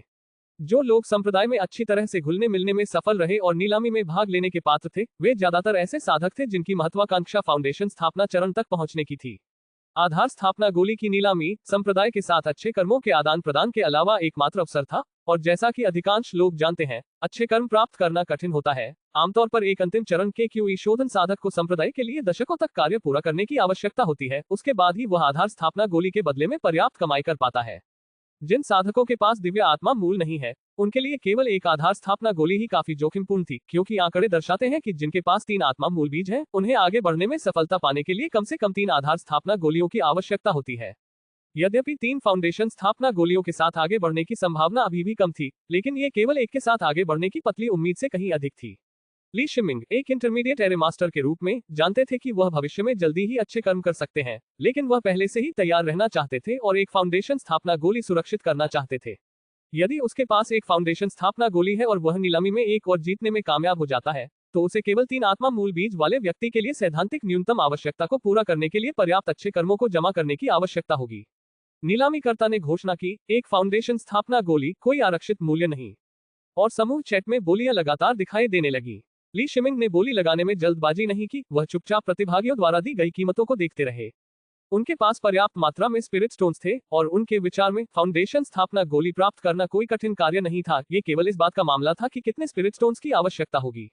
जूनियर ली बधाई, यू योंगान ने ली शिमिंग को एक जेड बोतल सौंपते हुए कहा।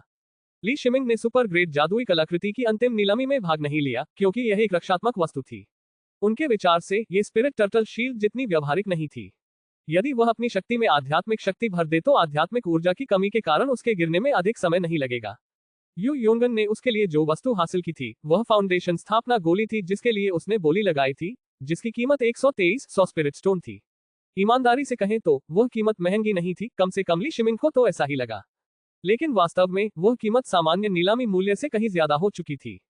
हर 5 साल में 2 फाउंडेशन स्थापना गोलियां नीलाम की जाती थी और हर साधक को स्पिरिट स्टोन के रूप में इन गोलियों के मूल्य का पूरा एहसास था। यदि बोली की कीमत साधकों की मनोवैज्ञानिक सीमा से अधिक हो जाती, तो भले ही उनके पास अभी भी आत्मा पत्थर हो, वे बोली नहीं लगाते। दूसरा कारण ये था कि ली शिमिंग की बोलियां बहुत आक्रामक थी। वह स्पिरिट स्टोन को मुद्रा के रूप में नहीं मानते थे तथा एक बार में 10,000 जोड़ देते थे। यदि इसकी कीमत लगातार बढ़ती न होती, तो शायद इसे 1 लाख स्पिरिट स्टोन के भीतर जीता जा सकता था। ली शिमिंग को उस साधक की पहचान उसके उपनाम को देखकर ही पता चल गई जिसने बोली बढ़ाई थी। साधक का उपनाम युन था। ली शिमिंग ने अपने आध्यात्मिक विचारों से जेड की बोतल के अंदर का निरीक्षण किया। यह बोतल संप्रदाय द्वारा विशेष रूप से महत्वपूर्ण अमृत गोलियों के भंडारण के लिए बनाई गई थी, जो उन्हें लंबे समय तक सुरक्षित रखने में सक्षम थी, और फाउंडेशन स्थापना की गोली भी इसके अंदर सुरक्षित रूप से रखी गई थी। भाई यू, मैं तुम्हें आत्मा पत्थर दूंगा, उसने आत्मा पत्थर की ओर हाथ बढ़ाते हुए कहा।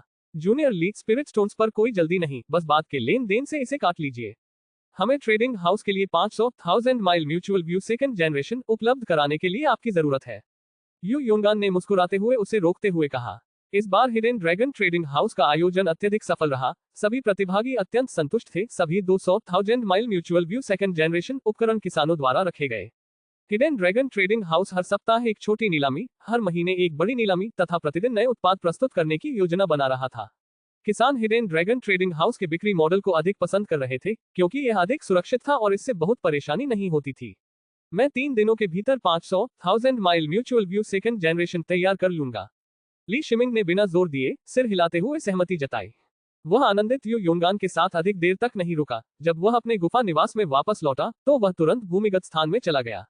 उन्होंने एक मशीन का रुख किया जो एक कंप्यूटर था जिसमें 2 सीपीयू चिप्स, 64 जीबी मेमोरी थी जो एक प्रोग्रामेबल स्विच की तरह काम कर रही थी। वर्तमान में 1000 माइल म्यूचुअल व्यू और 1000 mile mutual view second generation दोनों का सारा डेटा सेट फॉर्मेशन के कोर के साथ डेटा का आदान प्रदान करने से पहले इस कंप्यूटर से होकर गुजरेगा। विशेषकर 1000 mile mutual view second generation पर समूह कार्य पूरी तरह से इस कंप्यूटर द्वारा नियंत्रित किया गया था। जहां तक डेटा सुरक्षा का प्रश्न है, चूंकि सभी संग्रहित डेटा हार्ड ड्राइव पर हेक्साडेसिमल प्रारूप में मौजूद था। आवश्यक ज्ञान के बिना यदि ये कंप्यूटर किसी गोल्डन कोर साधक को भी सौंप दिया जाए तो भी वे इसके रहस्यों को उजागर नहीं कर पाएंगे। बेशक ली शिमिंग हर चैट संदेश की जांच नहीं करते थे, लेकिन इस कंप्यूटर का सबसे बड़ा उपयोग निगरानी के लिए था। यदि चैट सामग्री में उनके द्वारा पूर्व निर्धारित कोई भी कीवर्ड शामिल होता था तो अलार्म बज जाता था। आखिरकार इस दुनिया में सूचना सुरक्षा की कोई अवधारणा नहीं थी और इसके अलावा अपने पिछले जीवन में भी चैट सर्वर का प्रबंधन करने वाले तकनीशियन उपयोगकर्ता चैट संदर्भ देख सकते थे, है ना? इसके बाद उन्होंने मशीन रूम की जांच की जहां उनका क्लोन आध्यात्मिक ऊर्जा अवशोषित कर रहा था। मशीन कक्ष स्थान में आध्यात्मिक शक्ति का संकेंद्रण कुछ हद तक अतिरंजित था, जो भूमिगत स्थान के नीचे विशिष्ट निम्न श्रेणी आत्मा शिरा के वातावरण से थोड़ा ही कम था। उसके क्लोन के नीचे मूल गैदरिंग स्पिरिट प्लेट नहीं थी, बल्कि एक गैदरिंग स्पिरिट एरे थी जो 36 एरे झंडों से बनी थी। वही गैदरिंग स्पिरिट एरे के प्रभाव मूल गैदरिंग स्पिरिट प्लेट से 2 गुने से भी अधिक थे। ऐसे वातावरण में उसका क्लोन अंततः अपनी खेती की स्थिति को बनाए रखने में कामयाब हो सका। इसके अतिरिक्त इतने लंबे समय तक निरीक्षण करने के बाद क्लोन के हृदय में सार रक्त की बूंद आधे से भी अधिक सिकुड़ गई थी। क्लोन के आध्यात्मिक विचार और शारीरिक बनावट में भी काफी वृद्धि हुई थी, जिससे ली शिमिंग को दूसरी पीढ़ी के साधकों और साधारण साधकों के बीच मौजूद विशाल खाई की याद आ गई। अच्छी खबर ये थी कि कुछ ही महीनों में क्लोन उस सार रक्त की बूंद को पूरी तरह से अवशोषित और आत्मसात करने में सक्षम हो जाएगा और फिर वह मशीन रूम से बाहर निकल सकेगा। दूसरी ओर यून ट्रेडिंग हाउस के मुख्यालय के मुख्य हॉल में यून परिवार के 5 बुजुर्ग अपनी स्थिति के अनुसार बैठे थे। युनजे के पास कोई सीट नहीं थी, इसलिए उसे निचले सिरे पर खड़ा होना पड़ा। कबीले के नेता, मैंने आपको पवित्र बर्फ संप्रदाय के प्रस्ताव पर सहमत होने के लिए कहा था, ली शिमिंग को उन्हें सौंपने के लिए। ऊपरी बाईं ओर बैठे बुजुर्ग ने केंद्र में बैठे यून परिवार के कुलपति से गंभीरता से बात की। ली शिमिंग के प्रति यून के ट्रेडिंग हाउस के रवैये में परिवर्तन परिवार के भीतर 2 अलग अलग आवाजों के कारण था। ऐसा इसलिए था क्योंकि पवित्र बर्फ संप्रदाय ने यून के ट्रेडिंग हाउस से संपर्क किया था, जिससे उन्हें उम्मीद थी कि वे ली शिमिंग को उनके माध्यम से बाहर निकालेंगे और उसे पवित्र बर्फ संप्रदाय को सौंप देंगे, जिसके लिए संप्रदाय ने महत्वपूर्ण लाभ की पेशकश की थी। ली शिमिंग द्वारा यून के ट्रेडिंग हाउस के साथ बड़ी मात्रा में माल का व्यापार करने का मामला कोई बड़ा रहस्य नहीं था, इसलिए स्वाभाविक रूप से पवित्र बर्फ संप्रदाय के खुफिया नेटवर्क ने भी इस पर ध्यान दिया था। ली शिमिंग को सौंपने के लाभ इतने बड़े थे कि यून के ट्रेडिंग हाउस के कुछ उच्च अधिकारी पवित्र बर्फ संप्रदाय के प्रस्ताव पर सहमत हो गए। हालांकि यून परिवार के मुखिया ऐसा नहीं करना चाहते थे, क्योंकि एक बार मामला उजागर हो जाने पर यून परिवार के लिए यह विनाशकारी हो सकता था। उच्च अधिकारियों के बीच यह अनिर्णय की स्थिति ही थी, जिसके परिणामस्वरूप यून के ट्रेडिंग हाउस के अधीनस्थों का ली शिमिंग के प्रति व्यवहार बदल गया। वे अब ऐसे आदेशों को पूरा नहीं करना चाहते थे जिनसे स्पिरिट स्टोन अर्जित न होते हो। युनजे का यून के ट्रेडिंग हाउस में सीमित प्रभाव था। वह ली शिमिंग के पक्ष में बोलना चाहता था, लेकिन उसके पास अधिकार नहीं था। मुझे खुफिया जानकारी मिली है कि ली शिमिंग जल्द ही हिडन ड्रैगन ट्रेडिंग हाउस को 1000 mile mutual view second generation का एक बैच प्रदान करेगा, जो हमारे वर्तमान व्यवसाय को बहुत प्रभावित करेगा। एक अन्य बुजुर्ग ने जोर देकर कहा। यून परिवार के मुखिया ने चारों बुजुर्गों की ओर देखा और अपने दिल में असहाय होकर आह भरी, यह महसूस करते हुए कि इस मामले को सुलझाना होगा। युनजे, तुम हमेशा ली शिमिंग के संपर्क में रहे हो।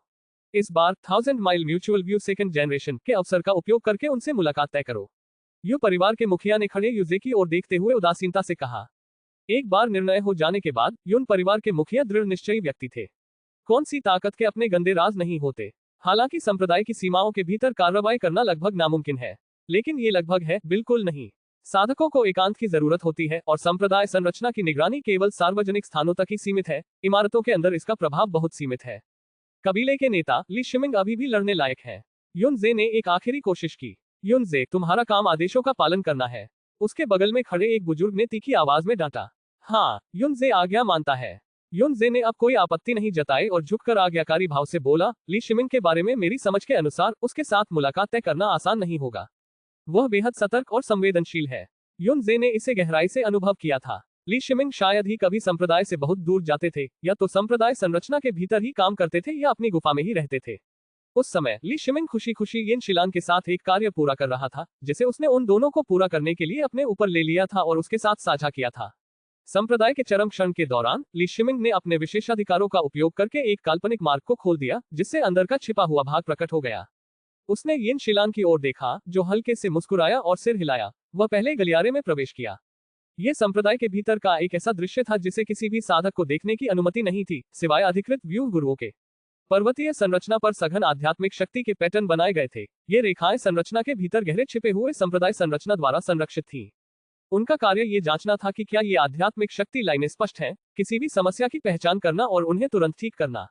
दोनों ने संरचना के अंदर प्रवेश किया और ली शिमिंग ने बिना किसी हिचकिचाहट के अपने आध्यात्मिक विचार का उपयोग करके आसपास की आध्यात्मिक शक्ति रेखाओं की जांच की। यिन शिलान ने भी आध्यात्मिक विचारों की एक धारा प्रवाहित की। उनके विचार आपस में गुंथ गए और दोनों की आत्माओं को एक साथ झकझोर दिया। आध्यात्मिक विचार स्पर्श, श्रवण और दृश्य इंद्रियों का एक संयोजन है और इसमें मानसिक ऊर्जा भी होती है। जब इसे किसी आक्रामक शक्ति के रूप में इस्तेमाल नहीं किया जाता, तो यह व्यक्ति के अपने शरीर से लगभग अप्रभेद्य होता है। दोनों आध्यात्मिक विचार शीघ्र ही अलग हो गए, लेकिन मानसिक जुड़ाव की भावना उनके दिलों में लंबे समय तक बनी रही। शांत क्षणों में शब्द हमेशा फीके लगते थे। दोनों ने एक दूसरे को देखा, उनकी आंखों में नम मुस्कान थी। न तो ली शिमिंग और न ही यिन शिलान ने पूछा कि दूसरे के पास आध्यात्मिक विचार कैसे आया, विशेष रूप से यिन शिलान ने, जो जानता था कि क्यूई शोधन क्षेत्र के दौरान ये कितना दुर्लभ था। यिन शिलान के आध्यात्मिक विचार को एल्डर यिन ने एक तृतीय श्रेणी की आध्यात्मिक वस्तु का उपयोग करके सक्रिय किया, जो एक बार उपयोग की जाने वाली वस्तु थी। इसकी कीमत इतनी ज्यादा थी कि एल्डर यिन भी दूसरी वस्तु नहीं खरीद सके। यिन शिलान का हृदय आनंद से भर गया। वह ली शिमिंग के लिए खुश थी। वह ली शिमिंग की साधना के बारे में बहुत चिंतित थी, और यह भी कि आध्यात्मिक विचार रखने से नींव स्थापना चरण तक पहुंचने में उसकी सफलता दर में उल्लेखनीय वृद्धि हो सकती है। दो मध्यवर्ती एरे मास्टर्स जिनके पास आध्यात्मिक विचार थे और जिन्होंने दोनों ने एरे संरचना स्टारलाइट सागर का गठन किया था, वे बहुत जल्दी संरचना का निरीक्षण कर सकते थे। एक साथ मिलकर काम करते हुए उन्होंने संप्रदाय गठन में तेजी से प्रगति की।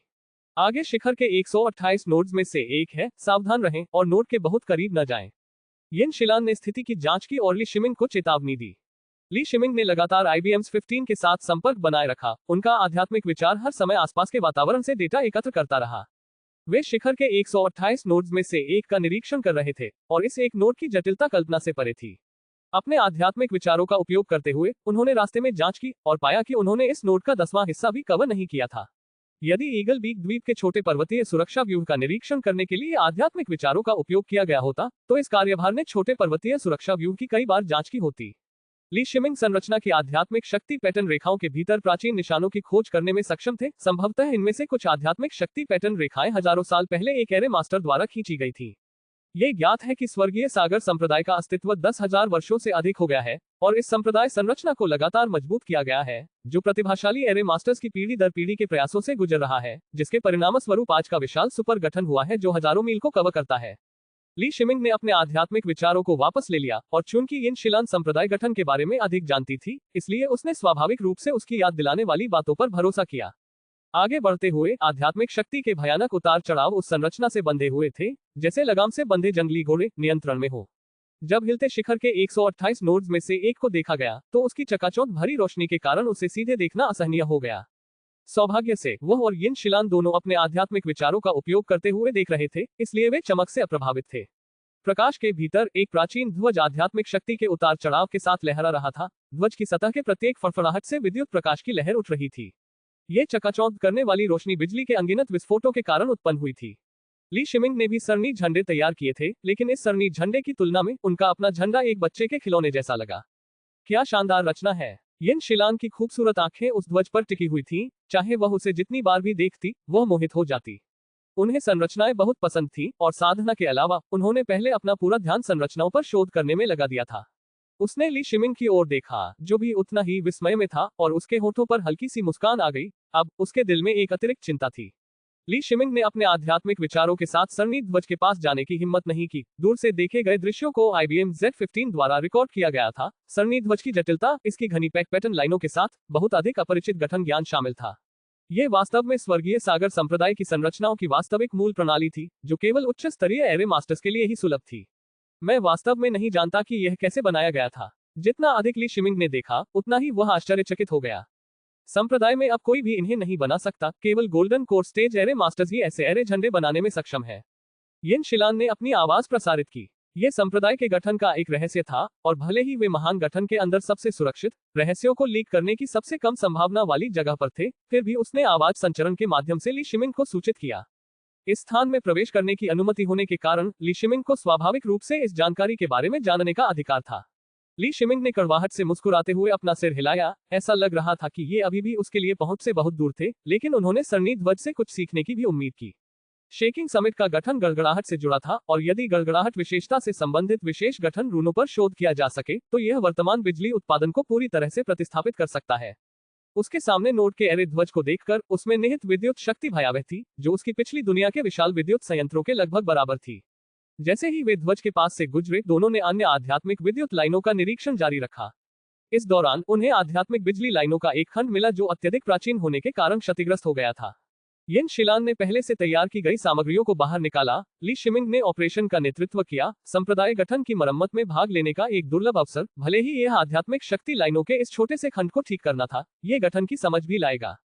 ली शिमिंग ने संकोच नहीं किया। उनके आध्यात्मिक विचार अव्यवस्थित आध्यात्मिक शक्ति तक फैल गए और उसे अलग कर दिया।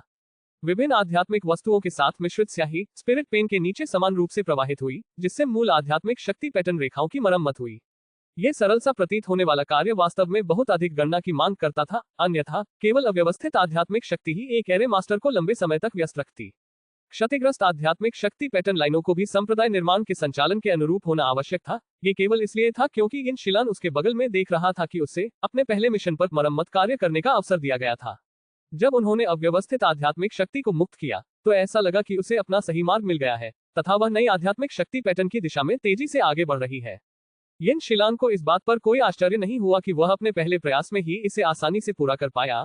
वह जानती थी कि उसकी गणना क्षमता कितनी जबरदस्त थी। यह तो एरे फॉर्मेशन स्टारलाइट सी के जुड़ने से पहले की बात है। अब इसकी मदद से ऐसे छोटे मोटे मुद्दों को हल करना और भी आसान हो गया था। एक इंटरमीडिएट एरे मास्टर के लिए अच्छे कर्म अर्जित करना आसान है। निरीक्षण कार्य पूरा करने के बाद ली शिमिंग ने टिप्पणी की, इससे पहले जब वह स्पिरिट प्लांट टेंडर था, तो एक सीजन में केवल कुछ 100 अच्छे कर्म ही अर्जित किए जा सकते थे, जिसे संप्रदाय के शिष्यों के बीच बहुत अधिक माना जाता था। लेकिन इंटरमीडिएट एरे मास्टर की तुलना में इसकी कोई तुलना नहीं थी। निरीक्षण कार्य पूरा करने के बाद उन्होंने और यिन शिलान ने अच्छे कर्मों को बराबर बराबर बांट लिया और प्रत्येक को 500-500 मिले। बेशक ये काम कोई भी साधक नहीं कर सकता था, केवल कुछ मध्यवर्ती एरे मास्टर ही ऐसे काम कर सकते थे। इसके अलावा वह और यिन शिलान दोनों ही आध्यात्मिक विचारों से युक्त थे, जिससे वे ये कार्य शीघ्रता से पूरा कर पाए। सामान्यतः 2 मध्यवर्ती एरे गुरुओं को ये कार्यभार पूरा करने में 4 से 5 दिन लगते। आप अपने अच्छे कर्मों के बदले क्या करने की योजना बना रहे हैं? यिन शिलान की स्पष्ट आंखों ने हल्की मुस्कान के साथ ली शिमिंग को देखा और पूछा। बेशक मैं उन्हें फाउंडेशन स्थापना गोलियों के बदले में बदलने की योजना बना रहा हूँ। ली शिमिंग ने इसे छिपाने का इरादा किए बिना उत्तर दिया। अधिकांश संप्रदाय साधक भी यही कर रहे थे। वे फाउंडेशन स्थापना गोलियों के बैच के लिए धन इकट्ठा कर रहे थे, जो हर 5 साल में वितरित की जाती थी, जो सभी संप्रदाय साधकों की आशा का प्रतिनिधित्व करती थी। वास्तव में यदि आप एक उच्च स्तरीय एरे मास्टर बन जाते हैं, तो संप्रदाय आपको कम से कम 4 फाउंडेशन स्थापना गोलियां प्रदान करेगा। यिन शिलान उससे अधिक जानता था और उसने उस दिशा की ओर इशारा किया जिसमें उसे प्रयास करने की आवश्यकता थी। ली शिमिंग की आंखें चौड़ी हो गईं। ये पहली बार था जब उसने ये खबर सुनी थी। यदि वह जानता कि संप्रदाय में कितने उच्च स्तरीय व्यूह गुरु हैं, तो वह समझ सकता था कि संप्रदाय उच्च स्तरीय व्यूह गुरुओं को कितना महत्व देता है। विशाल स्वर्गीय सागर संप्रदाय में केवल 3 उच्च स्तरीय एरे मास्टर थे, और फिर भी कई क्षेत्रों को उनके द्वारा रखरखाव की आवश्यकता थी। किसी संप्रदाय के प्राथमिक गठन को आकस्मिक परिस्थितियों से निपटने के लिए हमेशा एक उच्च स्तरीय एरे मास्टर की आवश्यकता होती थी। यही कारण था कि आमतौर पर डुई पीक पर स्पिरिट मैकेनिज्म पवेलियन में एक उच्च स्तरीय एरे मास्टर तैनात रहता था। इसका मतलब ये था कि वर्तमान में केवल 2 उच्च स्तरीय एरे मास्टर ही स्वर्गीय सागर संप्रदाय में विशाल प्राथमिक संरचना को बनाए रख रहे थे। पहले देखे गए नोट फ्लैग की तरह केवल एक उच्च स्तरीय एरे मास्टर ही उनकी मरम्मत कर सकता था। मैं एक उच्च स्तरीय एरे मास्टर बनूंगा। ली शिमिंग ने अपनी मुट्ठी कसकर भींच ली। उसे वे 4 फाउंडेशन स्थापना गोलियां मिलनी ही चाहिए। यिन शिलान ने भी निर्णय ले लिया था, हालांकि उसने उसे नहीं बताया। यिन शिलान, जिसके पास एक स्वर्गीय आत्मा जड़ है, एक फाउंडेशन स्थापना गोली को सुरक्षा के रूप में सुरक्षित कर सकती है, लेकिन उसके संचित अच्छे कर्म पहले से ही एक गोली के बदले में पर्याप्त थे। ये जानते हुए कि ली शिमिंग के पास 3 आत्मा मूल बीज हैं, वह समझ गई कि फाउंडेशन स्थापना में अपनी उन्नति सुनिश्चित करने के लिए उसे यथासंभव अधिक फाउंडेशन स्थापना गोलियों की आवश्यकता होगी। ए है, ली शिमिंग ने अपनी पहचान जेड डिस्क निकाली, इस उलझन के साथ कि युनजे इस समय उनसे संपर्क क्यों करेगा। तार्किक रूप से चूंकि उसने और युनजी ने युन के ट्रेडिंग हाउस के साथ संबंध तोड़ लिए थे, तो युनजी उससे संपर्क क्यों करना चाहेगा। क्या हुआ, यिन शिलान ने चिंता से पूछा। ये युनजे का संदेश है, ली शिमिंग ने पहचान जेड डिस्क पर जानकारी की जांच करते हुए उत्तर दिया। यिन शिलान भी उत्सुक थी, अगर संप्रदाय में कोई ली शिमिंग को सबसे अच्छी तरह जानता था तो वो वही थी। जब भी उनके पास समय होता वे दोपहर में बातचीत करते। संरचनाओं पर अंतर्दृष्टि का आदान प्रदान करने के अलावा वे विभिन्न अन्य चीजों के बारे में भी बात करेंगे। यिन शिलान का ली शिमिंग के मामलों में हस्तक्षेप करने का कोई इरादा नहीं था, यह उसकी मां द्वारा दी गई एक बुद्धिमत्ता थी। युनजे ने ली शिमिंग को एक मित्र के रूप में मिलने के लिए आमंत्रित किया। युनजे बहुत चतुर था, उसने इसके अलावा कुछ भी नहीं बताया, लेकिन ली शिमिंग के चरित्र को अच्छी तरह से जानते हुए अपनी पूर्व मित्रता के आधार पर निमंत्रण दे दिया। इसके अलावा उन्होंने बैठक के लिए जनरल पीक को चुना, जो सैद्धांतिक रूप से अत्यंत सुरक्षित था। युनजे मुझसे मिलना चाहता है, आप आगे बढ़ें और कार्य प्रस्तुत करें। ली शिमिंग ने एक पल के लिए इस पर विचार किया और सहमति व्यक्त की और यिन शिलान को ऐसा निर्देश दिया, संपर्क में रहो और सभी मामलों में सावधान रहो। यिन शिलान ने जवाब में सिर हिलाया। वह हवा में उड़ गई और शान से तैरती हुई दूर चली गई। ली शिमिंग गेन पीक पर पहुंचे, पहाड़ की तलहटी में एक प्रांगण में जहां युनजे ने बैठक की व्यवस्था की थी। उसकी आंखें चमक उठी। आंगन शैली का आवास 9 चोटियों पर कृषकों के लिए दुर्लभ आवासों में से एक था, क्योंकि अधिकांश कृषक पहाड़ी आवासों को पसंद करते थे। साधकों द्वारा पर्वतीय आवासों को पसंद करने का मुख्य कारण उनकी बढ़ी हुई गोपनीयता और सुरक्षा थी। संरचनाओं द्वारा संरक्षित पर्वत अन्य साधकों की भेद्यतापूर्ण निगाहों को रोक सकता था और आवास के अंदर आध्यात्मिक शक्ति के उतार चढ़ाव को बहुत कम कर सकता था। इन पर्वतीय आवासों के अंदर स्थापित संरचनाओं द्वारा प्रदान की गई सुरक्षा और गोपनीयता असाधारण रूप से मजबूत थी। दूसरी ओर आंगन शैली के आवास को आमतौर पर स्पिरिट प्लांट की देखभाल की सुविधा के लिए चुना जाता था और गोपनीयता के लिए कम, क्योंकि शायद ही कोई सामान्य किसान इस तरह के सार्वजनिक रूप से उजागर आवास का चयन करेगा। यह स्पष्ट था कि युनजे ने ली शिमिंग को सहज महसूस कराने के लिए यह स्थान चुना था। हालांकि ये जितना अधिक होता गया, ली शिमिंग उतना ही अधिक असहज महसूस करने लगे। लेकिन प्रांगण की संरचना को देखते हुए यह महज एक विशिष्ट रक्षात्मक व्यूह था जो अंदर आध्यात्मिक शक्ति के उतार चढ़ाव को रोक सकता था। इसे तोड़ना काफी आसान था। उनके पास कई आकस्मिक योजनाएं थीं, इसलिए उन्होंने इस पर अधिक विचार नहीं किया। जूनियर ली यहाँ है, कृपया अंदर आइए। युनजे के चेहरे पर अभी भी एक गंभीर मुस्कान थी और जैसे ही उसने ली शिमिंग को आते देखा, वह उत्सुकता से पुकारने लगा। 1000 mile mutual view second generation के साथ हुई घटना के बावजूद ऐसा लग रहा था कि इससे उन पर कोई प्रभाव नहीं पड़ा, लेकिन जितना अधिक ली शिमिंग ने इस पर गौर किया, उतना ही अधिक उनका संदेह बढ़ता गया। ली शिमिंग ने अपनी कमर पर एक उपकरण दबाया, जिससे उसका कार्य सक्रिय हो गया, जो एक सामान्य सा प्रतीत होने वाला 1000 माइल म्यूचुअल व्यू था। वरिष्ठ युन, आप बहुत दयालु हैं। ली शिमिंग ने आंगन में प्रवेश किया और सावधानी पूर्वक निर्णय लिया कि वह घर में प्रवेश नहीं करेगा, बल्कि आंगन में ही खड़ा रहेगा। वरिष्ठ युन संप्रदाय के भीतर काफी आराम से रह रहे हैं। उन्होंने आंगन के अंदर की स्थिति का जायजा लेते हुए टिप्पणी की, उनके स्वर में व्यंग्य और ईर्ष्या का मिश्रण था। आंगन में 4 दासियां खड़ी थीं। उनके भीतर कोई आध्यात्मिक शक्ति का प्रवाह नहीं था, पर वे निश्चित रूप से दासियां ही थीं। हालांकि ली शिमिंग की जांच के तहत वह नौकरानियों के शरीर में तीव्र रक्त प्रवाह को स्पष्ट रूप से महसूस कर सकता था, एक ऐसा कौशल जिसे सामान्य नौकरानियां हासिल नहीं कर सकती थीं। शरीर शोधन में कुछ दक्षता प्राप्त करने के बाद उन्होंने तुरंत यह निर्धारित किया कि सभी 4 नौकरानियों ने शरीर शोधन तकनीकों का अभ्यास किया था। आत्मा मूल बीजों वाली 4 दासियों ने आध्यात्मिक शक्ति पैटर्न विकसित करने के बजाय और भी अधिक कठिन शारीरिक शोधन तकनीकों का अभ्यास करना चुना, जिसमें कम महत्वपूर्ण चीजों के लिए आवश्यक चीजों की उपेक्षा करना शामिल था। भले ही दासियों के पास खराब आध्यात्मिक मूल बीज हो, एक बार जब उन्होंने आध्यात्मिक शक्ति पैटर्न की खेती की और आध्यात्मिक ऊर्जा भंवर का निर्माण किया, तो उनके जीवनकाल को काफी हद तक बढ़ाया जा सकता था। प्राथमिक आध्यात्मिक शक्ति पैटर्न की खेती न करने और जबरन शारीरिक शोधन तकनीकों का अभ्यास करने से परिणाम छोटा जीवनकाल था, और आध्यात्मिक ऊर्जा की वृद्धि के बिना शारीरिक शोधन तकनीकों का अभ्यास करने का मतलब था कि कीमत के रूप में अपने जीवन को खत्म करना। ली शिमिंग ये भी अनुमान लगा सकते थे कि नौकरानियों द्वारा अपनाई जाने वाली शारीरिक शोधन तकनीकें घटिया गुणवत्ता की थीं, जो उनकी पारखी नजर से संबंधित थी। उन्होंने स्वयं वज्र शरीर संरक्षण दिव्य कौशल के साथ साथ तलवार दानव गुप्त मैनुअल की साधना की थी, जो दोनों ही शीर्ष स्तर की शरीर शोधन तकनीकें थीं। जूनियर ली मजाक कर रहे हैं, मैंने अच्छी चाय बनाई है, जो आपने मुझे पहले दी थी आध्यात्मिक चाय से जरा भी कम नहीं। युनजे ने अपरिवर्तित भाव से कहा और उनके बगल में रखी पत्थर की मेज की ओर इशारा किया। पत्थर की मेज पर एक जेड पॉट और 2 जेड कप रखे हुए थे, जिनसे आध्यात्मिक चाय की खुशबू आ रही थी। ली शिमिंग के आध्यात्मिक विचार पूरे आंगन में फैल गए और 4 नौकरानियों के अलावा उन्हें कुछ भी असामान्य महसूस नहीं हुआ। ली शिमिंग युनजे के सामने पत्थर की बेंच पर बैठ गए, ये देखने के लिए उत्सुक थे कि युनजे क्या कर रहे हैं। यदि कोई मामला हो तो ऐसी निजी बातचीत में 4 असंबंधित नौकरानियों को शामिल नहीं किया जाना चाहिए। एक नौकरानी आए और उसके लिए 1 कप आध्यात्मिक चाय बनाए। वास्तव में ये शुद्ध स्पिरिट दबाने वाला पाउडर है। अगर इस स्पिरिट चाय की गुणवत्ता थोड़ी भी बेहतर होती तो ये सचमुच पता लगाने लायक नहीं होती। ली शिमिंग ने जैड कप को छुआ भी नहीं था कि उसने चाय में समस्या देखी और उदासीनता से बोला।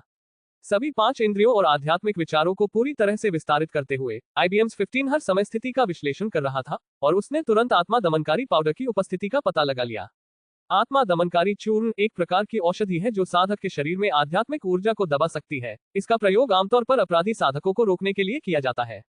जूनियर ली की नजरें तेज हैं, फिर आप यून के ट्रेडिंग हाउस के दुश्मन क्यों हैं? वरना हम सचमुच दोस्त हो सकते थे। युनजे को जहर का पता चलने पर गुस्सा नहीं आया, बल्कि वह बेबसी से बोला। युनजे का व्यवहार देखकर ली शिमिंग गंभीर हुए बिना नहीं रह सके। मौजूदा हालात को देखते हुए युनजे को पूरा भरोसा रहा होगा कि वह उसे पकड़ सकता है, वरना किसी साथी संप्रदाय के सदस्य को जहर देना ही युनजे को संप्रदाय की जेल में डालने के लिए काफी था।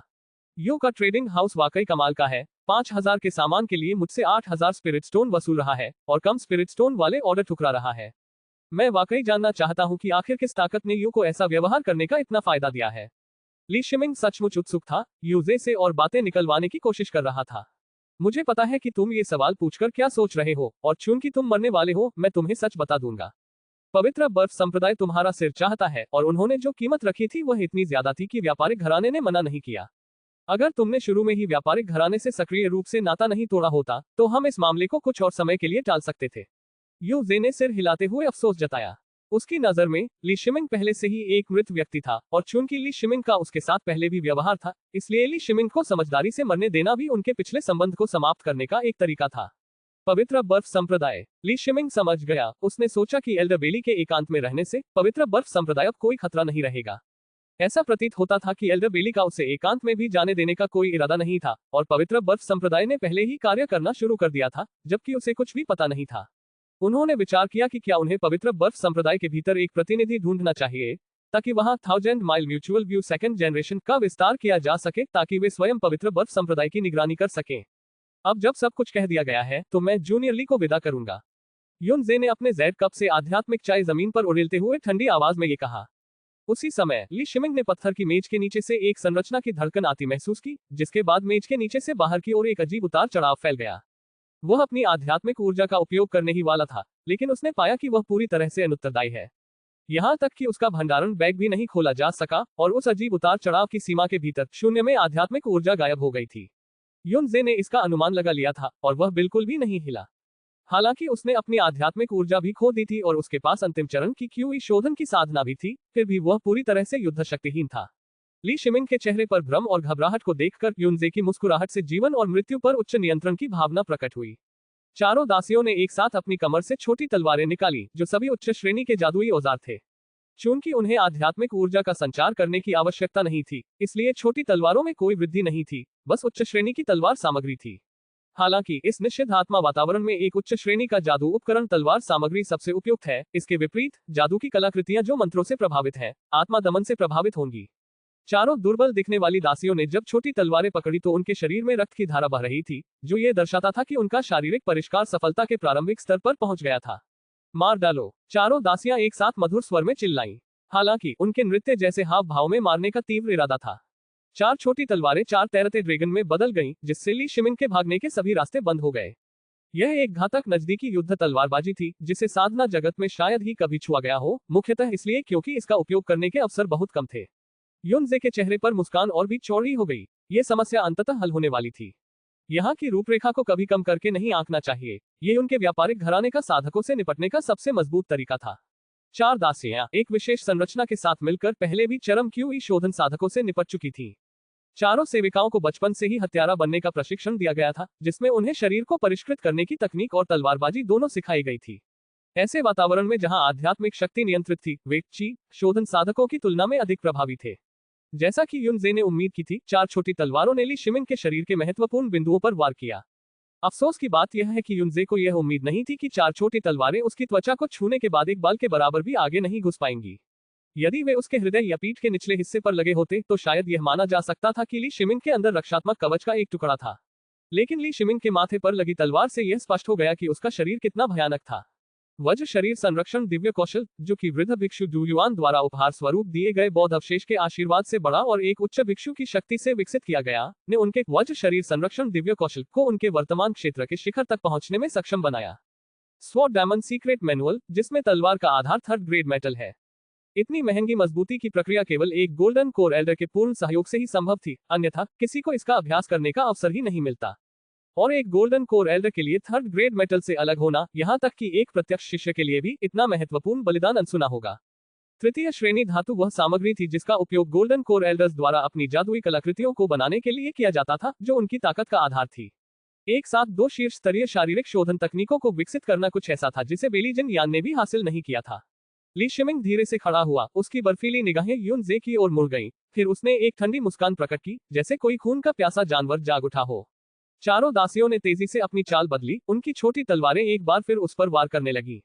मौत के सैनिकों के रूप में प्रशिक्षित ये हत्यारे सिर्फ एक असफलता के बाद हार नहीं मानते थे। या तो लक्ष्य मर जाएगा या वे मर जाएंगे।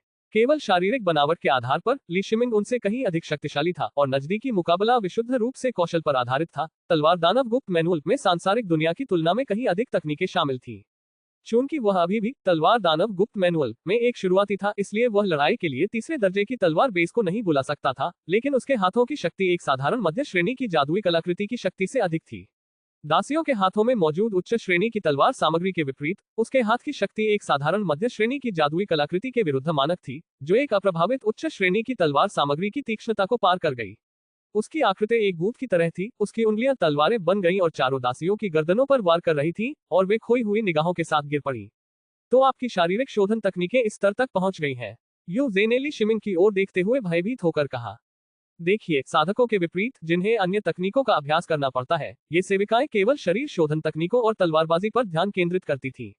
सिद्धांततः आध्यात्मिक शक्ति के बिना साधक उनके आक्रमण का सामना नहीं कर सकते थे। लेकिन युनजे के सामने जो कुछ घटित हो रहा था, वह ली शिमिंग की शरीर सुधार तकनीकों की दुर्जय प्रकृति का प्रमाण था। चारों सेविकाएं ली शिमिंग से कहीं अधिक समय से शरीर को निखारने की तकनीकों का अभ्यास कर रही थी। कौन ऐसी असमानता की कल्पना कर सकता था कि उनके सामने कोई मौका नहीं था? आगे जानने के लिए सुनते रहिए द कल्टिवा कलेक्टिव के अगले एपिसोड में सिर्फ और सिर्फ आयुष गोयल यूट्यूब चैनल पर। दोस्तों, हमारे चैनल को लाइक, सब्सक्राइब करो और बेल आइकॉन हिट करना ना भूले।